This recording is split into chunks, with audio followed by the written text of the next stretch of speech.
Good morning, everyone.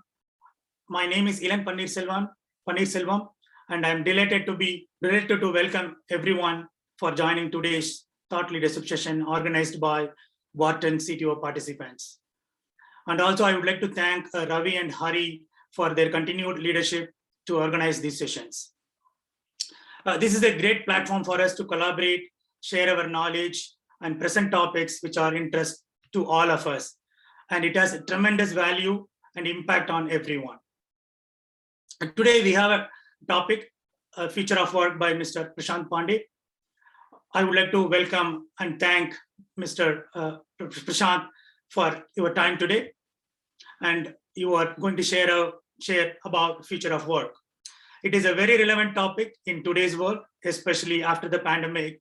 Everyone is thinking about how the work culture is going to change. And this is a question for everyone in their mind. And I think we will know more from Prashant today. Without further ado, I would like to introduce Prashant. Yeah, Prashant has 2 decades of experience in various technology industries, and currently he is working with VMware as Director of Technology, End User Computing, managing Asia Pac and Japan. He is an author, technologist, and a mentor. Recently, he released his first book, Future of Work, and it is a top seller in Amazon. Without further ado, I welcome Prashant to take the floor. Thank you. Thank you so much, Alan. I reciprocate you and welcome everyone to this amazing session of Wharton CTO Leadership Program.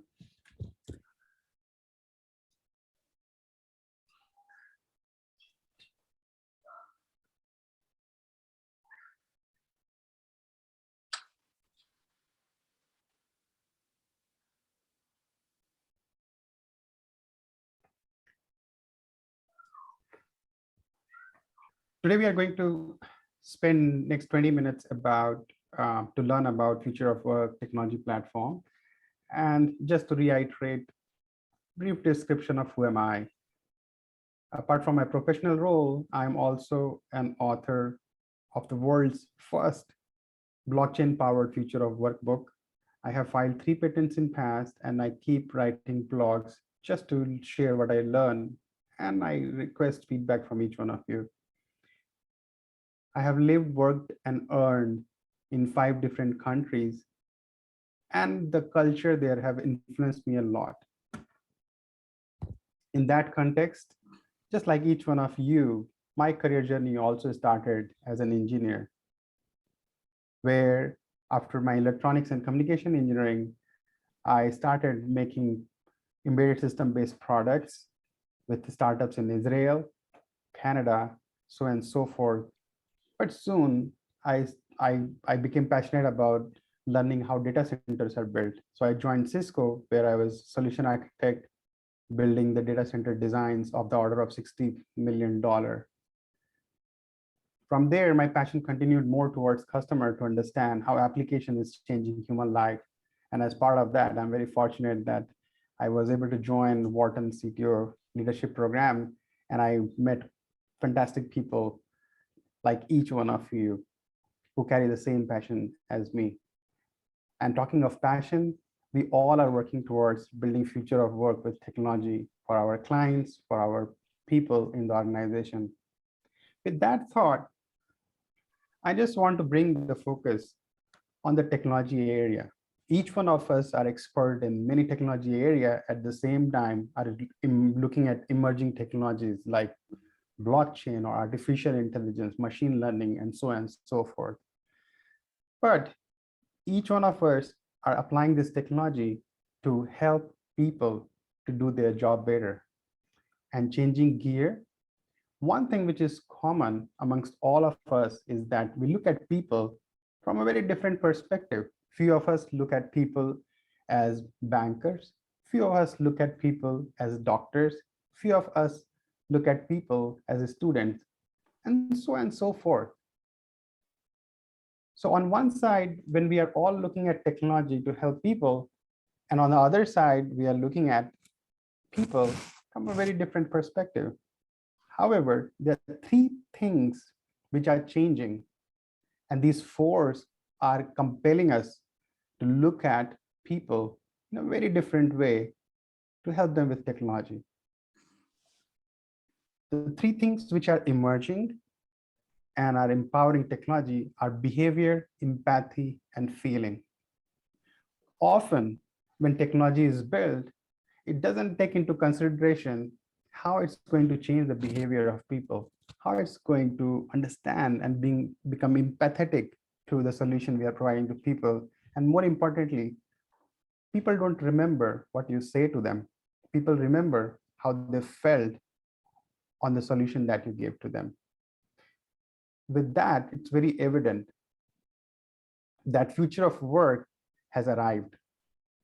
By 2030, people are not going to work the way they have worked for last 3 decades.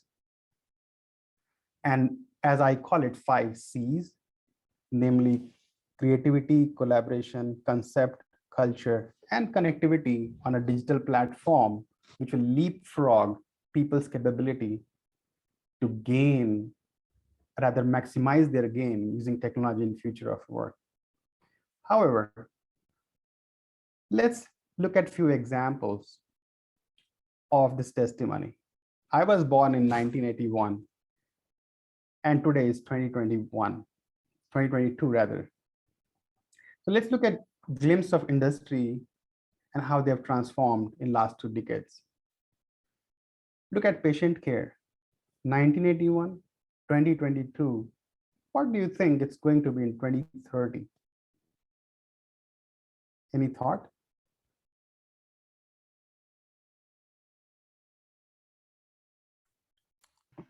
Sure, this is Nilesh. I think there will be more global outreach beyond localized telemedicine. It's possible the modernization in Web3 as well as blockchain will bring patients and providers and payers in the mix of pick and choose of a virtual supply chain provided by a distributed DApp-based dApps, I would call, in blockchain world, distributed across the globe. And a patient as a consumer need not be localized based on the options provided only through their employers.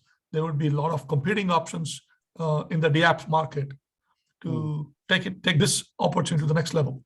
That's one example I can think of.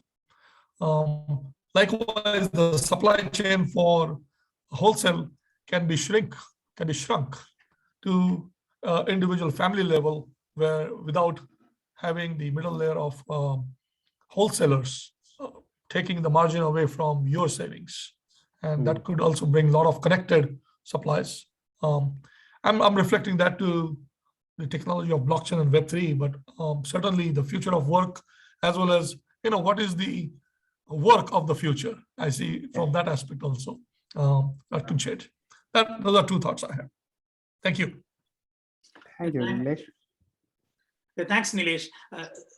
Prashant, the way I think is the future of patient care, at everyone's home, there will be a doctor robot, at least to take care of the first aids. I'm not sure. Yeah, but there will be a robot to take care of your first thing. Yeah. Okay, I want to add a point here. So like at the end of the day, like whether we have telemedicine or doctor robo and any kind of like non-human help and interactions, there will be still a need for a personal care. There will be going to be a doctor who has to check the patient at given times. You can have the best robos, best kind of telemedicine, but at the end of the day, people prefer to have someone or to have a human interaction at the end of the day, period. Spot on, Shri Kumar. You talked about empathy, you talked about behavior, and you talked about how people feel, and that's not going to change. Absolutely, I agree with each one of you. Let's look at other example. Education, 1981, 2022, 21. 2030. What do you think future of work in education would look like? Prashant, I would say the education can be done anywhere through any means. And rather than going to school, probably we'll have satellite centers to learn and scale the way we work, the way we learn. And we will have technology that comes to us to tell what we should potentially learn in addition to what we want to learn. Thank you. Very powerful. In the lens of ESG week, if I go back, referring to Professor Warbrack's content and lectures, I think the society will uplift quite a lot because the access to information for getting the education will be widely accessible. The notion of any schools as well as society elements calling themselves on the verge of exclusivity will diffuse than where it is today. And the rise of the wisdom from the knowledge will come up. Then the decorative degrees one carries in today's world, using college degrees and so on. So I think it's an exciting time for future of work for the education sector. Both school institutions, educational institutions, and the students and families are going to have major impacts on, and it's going to be, I think, one of the exciting transformation. Hopefully, that transformation will eliminate situations that are happening in East Europe right now. That's my hope from that aspect. So these are two cents from my side. No, amazing. I agree. Scientific thinking will become available everywhere as internet proceeds or progresses. If you look at 7 billion people, only a partial set of people have internet access. So that's going to change. Entertainment, 1981, 2022, 2030, how that will look like. Maybe fixed entertainment areas like cinemas, movie theaters, or like even like Broadway theaters, and those kinds might disappear. The projection of the entertainment itself, like the media, it may not be limited to 2Ds. It may even evolve to 3Ds, like holograms and other things. And the third thing may be about like interactive, meaning like you can pick and choose like what should be the next outcome should be, meaning that there'll be like multiple outcomes for a single story, and based upon what you pick and choose as an interactive option, the storyline might change. Wow. And also, I think because of the free use of electronic medium, the actors or the people who are involved in any kind of these entertainment aspects may not be limited. If you have the right set of tools and the means, anyone can become an actor of any kind. Yeah, we are seeing the trend. The bias has been broken because of technology available, and a good testimony is Instagram, for example. My wife has 32,000 followers, and I'm still struggling because I'm not a good, user of social media. I completely resonate, and thanks for that. Banking, most of us have either worked in banks or are part of leading financial technology organizations and have transformed bank historically. In fact, banks were the first one who started using technology. How does banking in 2030 will look like? I think the brick and mortar branches will dwindle down to like 2%, meaning that everything is going to be like fintech oriented, any processing. And the amount of human interaction is going to be just as an, like as a reference, or to ask here and there few questions. Otherwise, it is all going to be done remotely. And I have started seeing that trend like a lot nowadays. I'm since being in the banking sector, like we have gone to regions where it is totally unbanked and brought people to start doing the banking, lending, and all the kinds of activities with no brick and mortar solution in the surrounding 250-kilometer area. So I think by 2032, banking will be all about electronic interactions and minimal about brick and mortar or human interventions. Sorry, I don't want to take too much of the No, things. these are the thought. We are all on the same page, and thanks for sharing that. And I think to add to Prashant, what I also see the way it is crypto and blockchain, right, underneath for future of work is, in 50 years back, if you are illiterate, you had to use your thumb to approve your transactions, whether with a financial transaction, legal instruments, an administrative instrument. And today, the technology took us back to the same experience where the fingerprint is letting you define who you are, right? It's asking you to authenticate who you are. Similarly, in the financial market, we are going back to the medieval era, right? Because instead of giving 5 grains or 5 bags of grains in exchange of 2 cows, we will be using cryptocurrency as NFTs, and it will be FTs and NFTs, across the globe, and it could give a rise to a financial. I wouldn't say finance. I would say trades. Trades are going to transform in the form of the technological world, suited for distributed living, right? I would say not intercontinental living. It will be distributed living lifestyle. That's how I would say. This slide to me, I see beyond just the banking part of it. It should be the trade of life, right?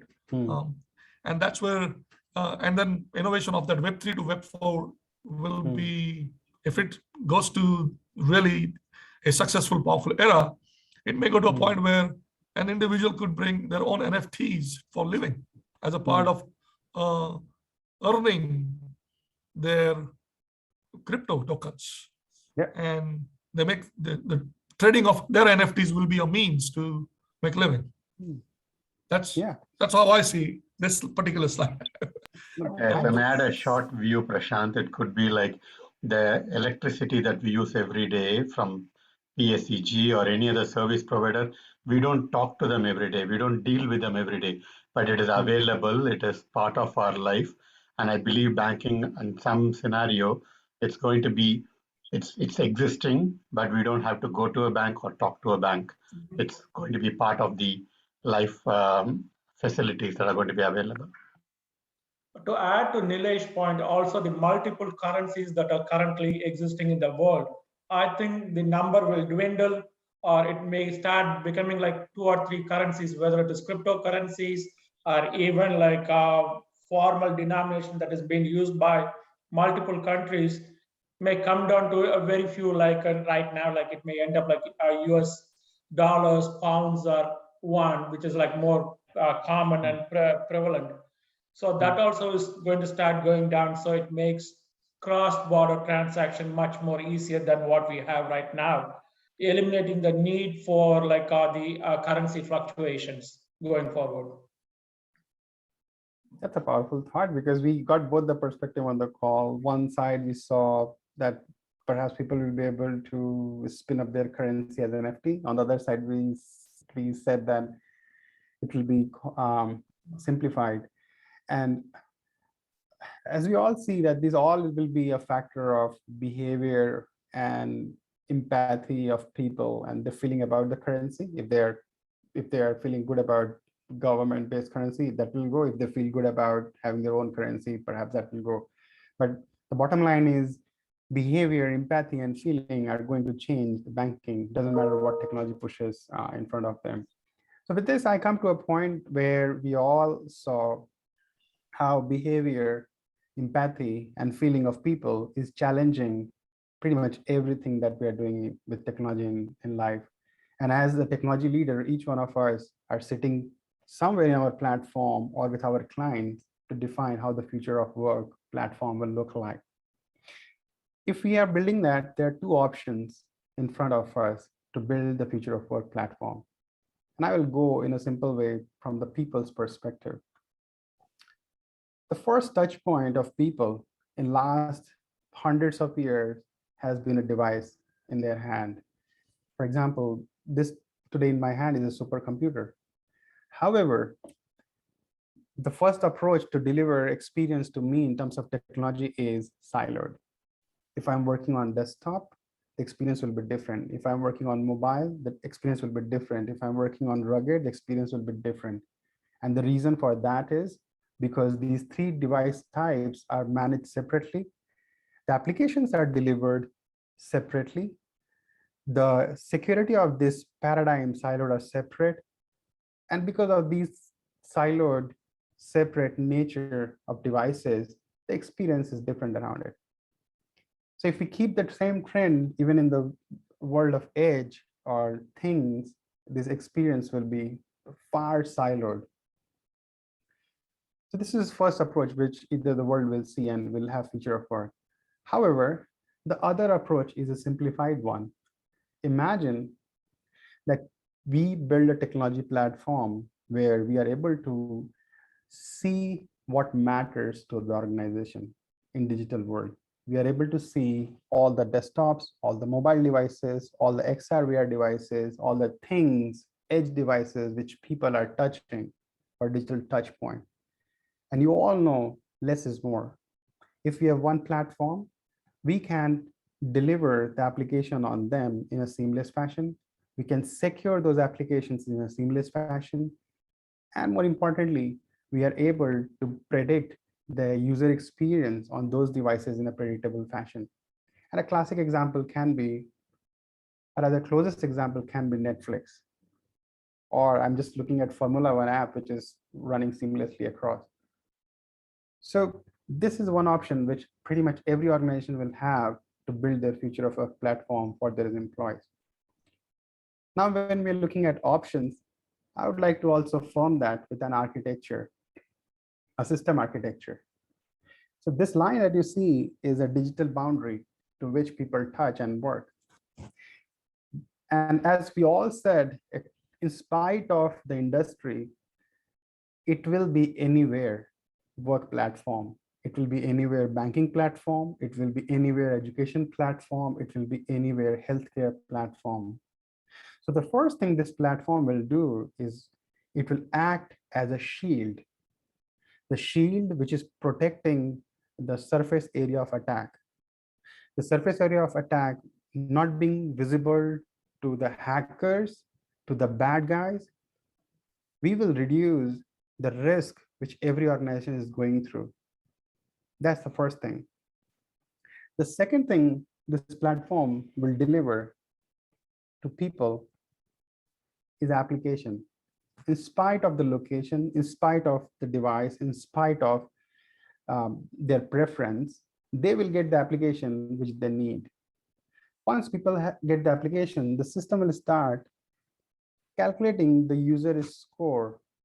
It will also calculate the security behavior score every minute, every second, and every hour. And once it does that for every individual of an organization, it will be able to extrapolate it from an individual to the team to the organization. So imagine this is an individual score, there will be a team score, and there'll be organization score. And imagine if the platform has that power, it can run artificial intelligence and machine learning based algorithms and models to start predicting that perhaps the experience of that individual is going to be bad in next 1 hour or 30 minutes. And as soon as that happens, the system will start providing digital assistance. And this assistance can be as simple as SMS or notification. It can be assistance by machines like bots, or in the simplest case, it can be assistance by humans sitting in a call center somewhere. Once this platform is built in an organization, let's look at the employee life cycle, how that's going to change. Every one of us, when we go in an organization, we have 4 steps or life cycles that we go through. First is onboarding. People will be able to onboard in their organization pretty much anywhere in the world, provided they have internet connectivity. As soon as they are onboarded, they will get the app because they just need application to work. Now, when they have app and they're stuck, they should be able to get instant assistance. And the quicker we are able to give it, the quickly we are removing the friction from people's work lifestyle. And in the era of great resignation, if somebody is leaving the organization, the data should be detached from the human as soon as possible so that we are keeping the sovereignty and compliance requirement of the organization. This way, the Anywhere Workspace platform simplifies the whole human employee life cycle in every organization. And with this, I would like to say that if we build this future of work platform, we will get 4 benefits.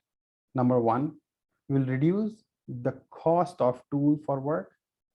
We will reduce the time to do the work. We will increase tremendously the quality of work done by humans. And last and not the least, we will be able to deliver the higher order purpose. For example, healthcare everywhere, education everywhere, banking everywhere, which will be more meaningful to people. So my request to this esteemed group of technologists and thought leaders and industry leaders is, let's build future of work, because they say, if you build, they will come. Thank you. Back to you, Ellen. Thank you, Prashant. Thank you for your wonderful, greater insights about the future of work. I was thinking the future of work, the time frame it could be longer than 2030, but there is a surprise. So you were saying in 8 years, we will be in a new platform, or if we are building for the 2030, which is only 8 years. And the way you work through the 1981 to 2022, I think that the transition was, I think everyone is seeing that. There was a greater insights. And again, there were 2 options of the experience platform, onboarding, work app, instant assistance, and offboarding. That was a very simplified the way the user experience is going to be. Thank you for that. Now let's get into Q&A. If anyone has a question, please raise your hands. I will call you guys, and please state your name and then ask the questions. So it will be good for the recording as well. I see Ravi, you have a question? Yes, Salam, thank you. This is Ravi Teneti. Prashant, excellent insights on the future of work. And I also read your book as well, great insights in the book. My question is, in a general sense, how do you think the future is going to look like? Is it going to be better than what we are today, or are you optimistic from the work? Because work is where we spend a lot of time. Work contributes majority of our time, right? So is it optimistic? Are you optimistic? Because my view kind of like fluctuates depending on what's going on around the world. In the past 2 years, we have seen lots of events going in the world. And as a technologist, how we can build that future, a better future. What are your thoughts? First of all, thanks, Ravi, for reading my book, and I look forward to your valuable feedback so that I can make it better. Second is that this is a very heavy question, and I can categorize the question into 3 buckets. First is a purpose-driven work. Second is a profit-driven work. And third is a price-driven work. So if you look at this whole 7 billion people, perhaps everybody needs work so that they get the price for it, so that they can eat food which is needed, they are able to live safely, and they get medical health care and water, which is the basic thing which perhaps everybody needs. Still, the world is not there. So in that bucket, I see there is a lot of advancement that technology is delivering and doing. The second bucket is profit-driven work. And in that bucket, if you see, the number of technology-driven company have exponentially grown to a point that in our class, we were looking at top 10 companies in 2005 versus top 10 company in 2021. And when we looked at the number of companies driven by technology, there was no brainer that on one side, the profit or the overall revenue of company have moved from 500 millions to trillions of dollars. But if you look at top 5 companies, they're all driven by technology. So I'm not overstating, but this is a factual scientific data which is showing the trend that technology is empowering the best even for the profit. And on top of it, when we look at the purpose-driven organizations, because technology is becoming simpler and easier to use, all of us will drive higher value. Hari, as he said, that things like ESG, we are touching, we are feeling, but we are not intently investing a lot in that. But as the technology becomes easily available, cheaper, we will start seeing people caring about earth, people caring about making the whole environment green, people will care about having low carbon emissions. While I'm not very passionate about going on moon, but my first thing is, what I'm passionate about is the purpose should be that 7 billion people on earth are able to get information transparently so that they're living healthy, they are eating healthy, and they're living longer. And that's the big purpose, which will certainly be driven by many of us. And in that context, I would like to conclude by saying that each one of us are the thought leaders who are influencing the vision of your organization by technology. So please ensure that you are sharing things that you have learned and keep sharing at a pace which has not been done before using digital media. Thanks, Prashant. Another quick question, just this will be very quick. In your book, you have a lot of predictions on what is the current state for a particular aspect and how the future is going to be. And how did you predict that? Did you have any, were those predictions backed by any research or surveys, or how did you come out with those predictions? So often when I worked I will just reflect on my past of professional life. I saw that I was often getting into discussions in 3 or 4 modes. The first mode was either I was preaching. The second was, if I was not able to preach, I was becoming a prosecutor, where I was trying to defend. And the third one was, if I have to be good with everyone, I started becoming like a politician to say the right thing. But I didn't do any one of these 3 when I wrote the book. What I did was I applied the same scientific thinking that each one of us were using, perhaps in our engineering lab or physics lab. When you were building a small digital calculator on breadboard, the first thing we did was we did an experiment. It worked, and then we refined it. So I said, let me do this. I started writing where we are, and that's where things are. And then I started observing and feeling which people are feeling across Asia, across different geo, and started to attach those things there. And that's why I said that the book is work in progress, and that is draft 1.0.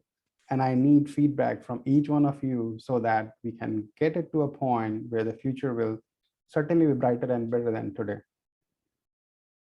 Thanks, Prashant. I'll definitely send my feedback. Thank you. That will be very helpful. Thank you. Thanks, Prashant. Kumar? Hey, hopefully I'm the only Kumar today. Hey, so thank God all of us are having a good job and we are having a very good life. So to mix Ravi's question as well as your feedback, as we move more and more into this AI and automation, and there is a shift in the mix of occupations with little job growth in the low wage occupations, how do you think the governments are going to react to all these innovations? Do you think there's going to be continued support, or there's going to be lots of regulations? Because I work in the fintech, so I manage the RegTech also. So there is like some apprehensions when we say like, okay, I don't care about having a brick and mortar. I'm going to introduce this fintech.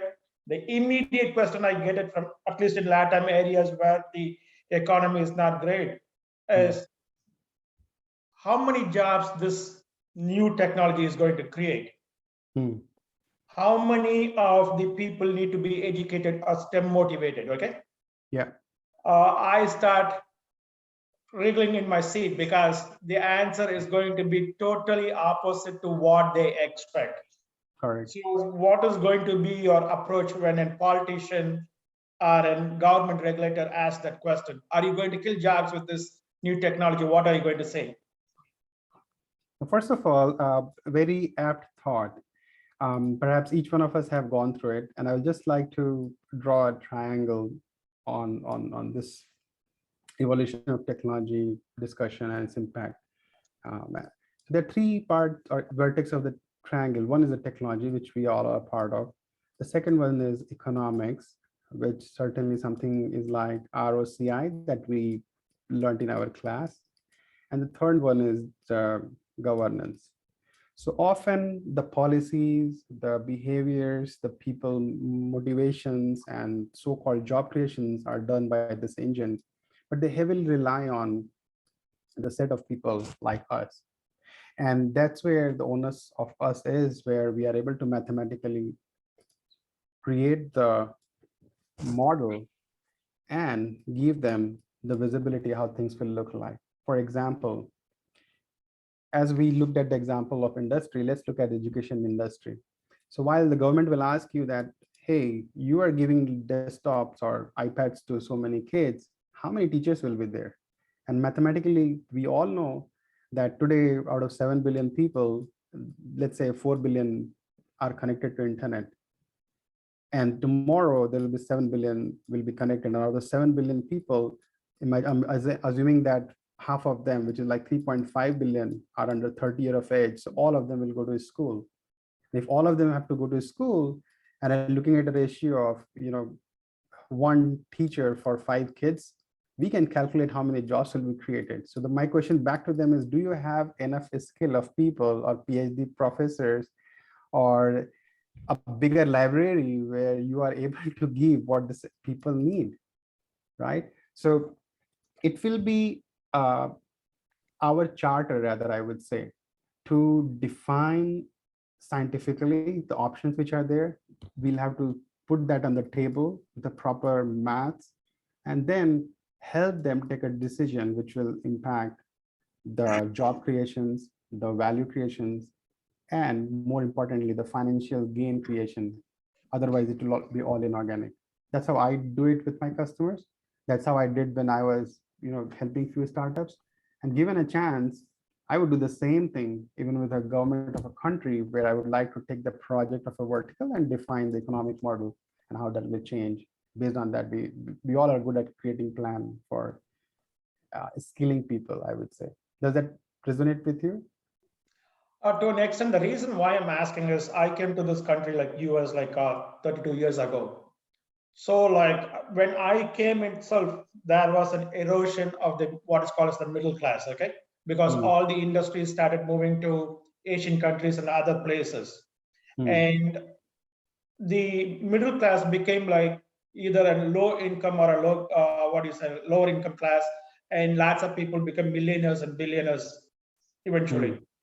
But the reason why I'm asking is because like as the population get divided into two classes with the disappearance of the middle class, governments start thinking anarchy will start growing up. And one of the ways that is happening is because of the proliferation of the technology to a selected few. And there is a large growing set of people who don't want to start learning computers or like whatever it is, even the simplest of the computer language, they don't want to learn it. They're very much interested in going and doing hands-on things. Yeah. So that is the reason, like it was a very good question asked by in states, a local senator from Chile when I went for the fintech conference there. And this is the answer I got. So like he wanted us to know, as you guys make the fintech or any technology easier, what are the other things that you can propose to improve the education or make people more interested in learning new technologies? That is the reason I asked, okay? But thanks, this was a great opportunity for us to interact with each other. Sure, and I will go back on the same point. There's a very nice book by Hans Rosling called Factfulness.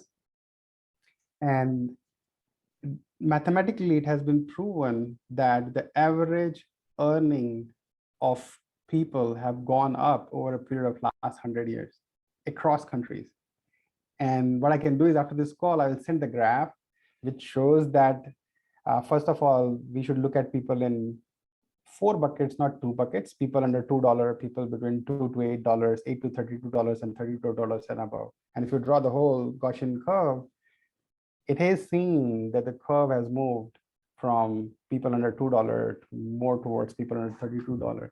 And that's what I would request and urge to show as a scientific advisor to those people who perhaps use their gut to define the policy rather than the scientific data. But great question, and I agree that we have a lot to do there. Yeah. Thank you, Prashant. We have 4 minutes. Is anyone else have any Yes, questions? Ellen, I want to take this conversation a little further. Now this is picking up the effervescence now from the topic Prashant is stirring up for us in our head. The technology and governance is very similar to me. The way I see this is very similar to, in the non-product companies, in the corporate side. Technology exists for business. Business don't exist for technology. Right? As a technologist, no matter what kind of needs we create through innovation, the essence of governance, right?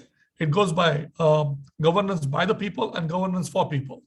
And governance for people can result into some of the chaotic things we have seen across the world in the last 2 years, no matter what kind of pandemic phenomena we have struggled with in our own ways. So the future of work to me is, as a technologist, is not only going to be responsible, our responsibility is going to be on innovation. Also recognize giving new gears in the future generation's hand doesn't teach wisdom. Okay. Yeah. It's similar to just getting multi PhDs doesn't make anybody wise. Yes. They are achieving decorative degrees. Their literacy level is high. So the technology innovation should not just make more human robots, right? Human cannot bring the cognitive wisdom, though human is trying to build the cognitive wisdom inside the robot's head, right? Unless the technology innovation is bringing the wisdom in the people to run the governance for their needs, right? The senator of your Chile is going to keep asking that question while corruption keep going on, right? Yeah. So it is, we are on the one vertex of the triangle that you drew, Prashant, earlier.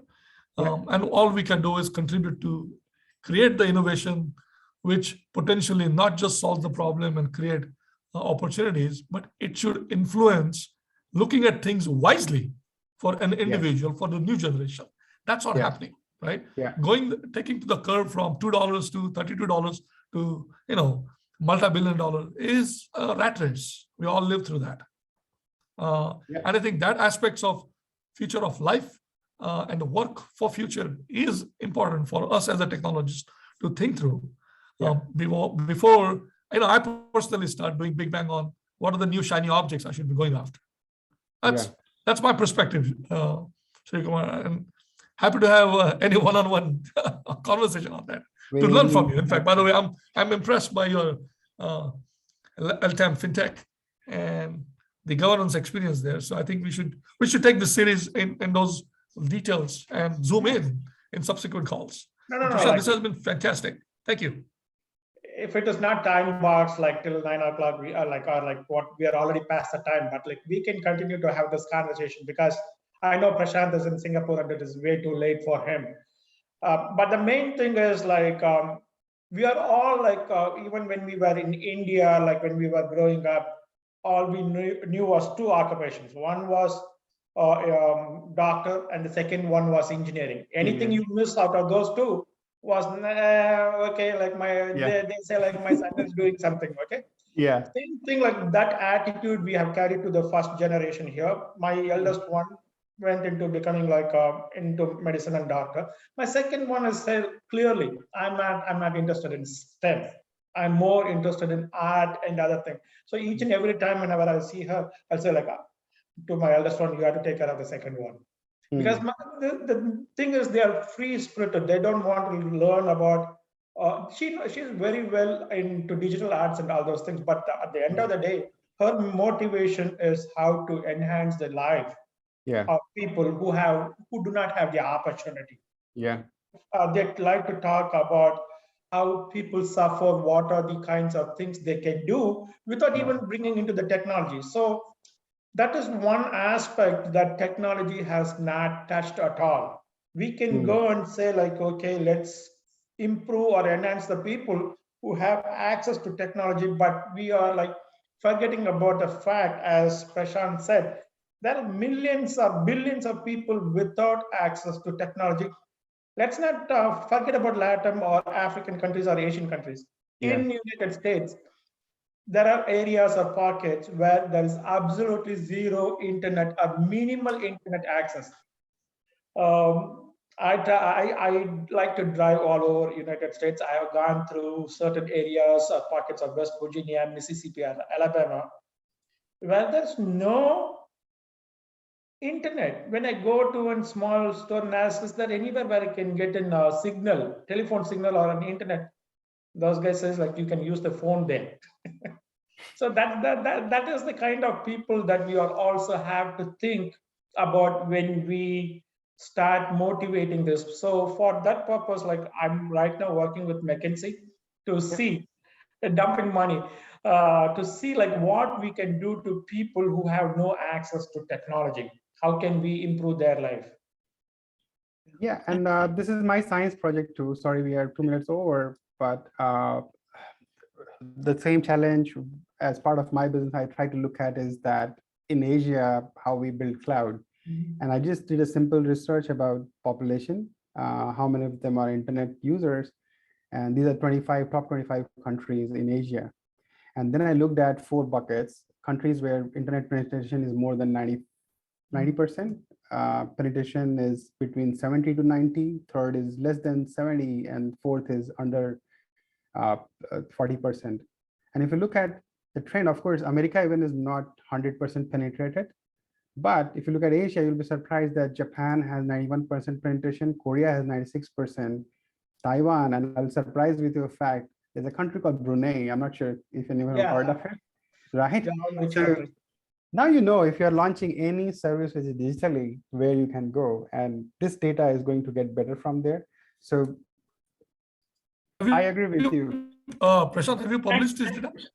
Thanks, Prashant. So what we'll do is, right, we will close the recording, and then we can stay and we can discuss if you guys are okay.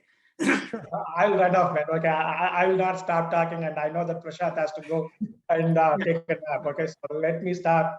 We can always have this friendly conversation. Doesn't need to be in this setting, but like as you said, like it is a wonderful topic. Okay, because as I said, like I'm working with McKinsey and dealing with a few countries. Yeah. Wow. Okay. Thank you. Thank I you would so like much. to close. Yeah, thanks, Prashant. I would like to close the call. Thank you all for participating in today's session, and I would like to give a special thanks to Prashant for taking your time and presenting the future of work topic today. And it was a wonderful session, greater insights about future of work, and really great discussions, especially on the Q&As. We can continue. Sharing knowledge and learning from each other is a great way to enhance our talent. I think this is one of the reasons we have this platform, and we will be having more and more sessions on this. And I hope you all enjoyed today's session. and hope to see you all in our next session. And I can't wait for the next session as well. Yeah. Thank So you. on that note, Elan, I want to specifically thank you, Hari and Ravi, for continuing to have this section. Okay. I even asked Ravi, did we forget about these sections? Because now we are caught up in the startup mode and like we are running there. So thanks for keeping this live and taking moving it forward. Yeah, Yeah. we will keep it going. I'm sorry I couldn't speak because I was just listening to the conversation. I was driving, running errands here. But this is very, very, very helpful. So thank you for all the insights there. I know you wanted to close it out, but we'll carry on this conversation later.